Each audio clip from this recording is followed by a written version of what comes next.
So this is just my perspective on a movie that's based off of a source material that I'm not really familiar with. So I'm going to give you my opinions based on just the movie itself as a standalone. I hope you enjoy Ghost in the Shell. Make up! They created me, but they cannot control me.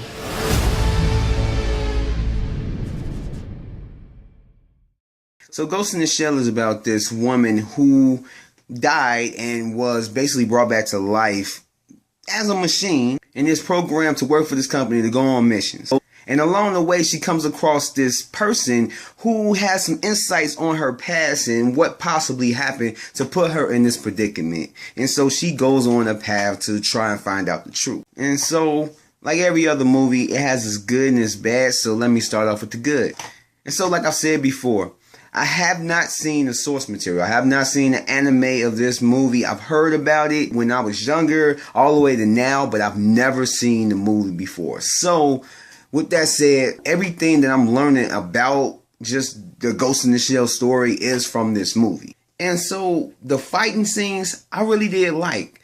It had some good fighting scenes. It wasn't like John Wick, just in your face gun fu type stuff. But it had some good fighting scenes. It wasn't overwhelming. It was just regular, but at the same time, it was highly enjoyable. And the action that came along with it was actually pretty good. I enjoyed the hell out of it. As well as the visuals. Like, I'm a sucker for visuals. If you have a science fiction movie that has good visuals, that's like take place in the future, and it just have like these good ideas and just certain things with mechanics, technology and all this stuff, and it looks beautiful, and it looks rugged or however they want it to look, but it actually looks intriguing.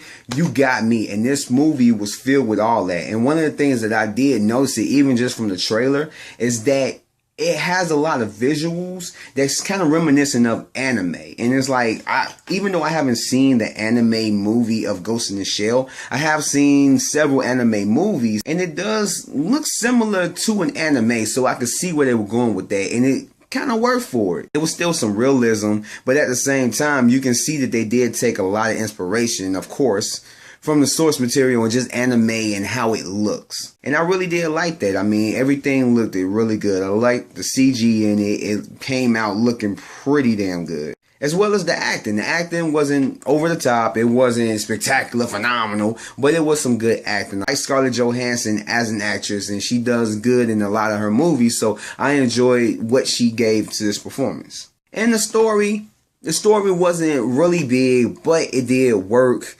I, found myself involved in her trying to figure out what the hell was going on with her situation. How did she get put into the situation being basically 98, 99% machine?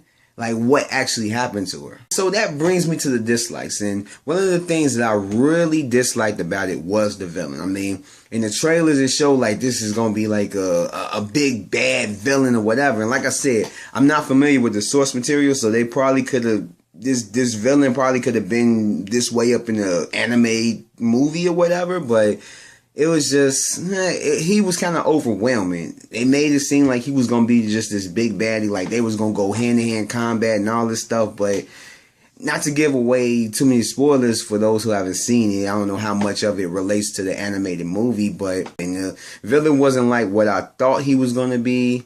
And it was just, it's whatever. He was just basically really a throwaway villain. And so, with that said, is this movie worth going to go see? I would say, yeah, it's worth at least one ticket. I give it a 7 out of 10. This movie was really good. I really enjoyed it. Like I said, like the visuals, the fighting, everything about it. I'm not too big on the anime, so I can't really relate it too much. Sorry about that. But, I mean, I really did find some enjoyment out of it, and I think you will too. So go ahead and check it out. So this concludes my Take One movie review on the movie Ghost in the Shell. So go ahead, hit that like button, subscribe, turn your notifications. Go ahead, check out my other movie reviews, podcasts, and everything else down in the description below. Follow me on social media, also down in the description below, and I will catch you guys later. Peace.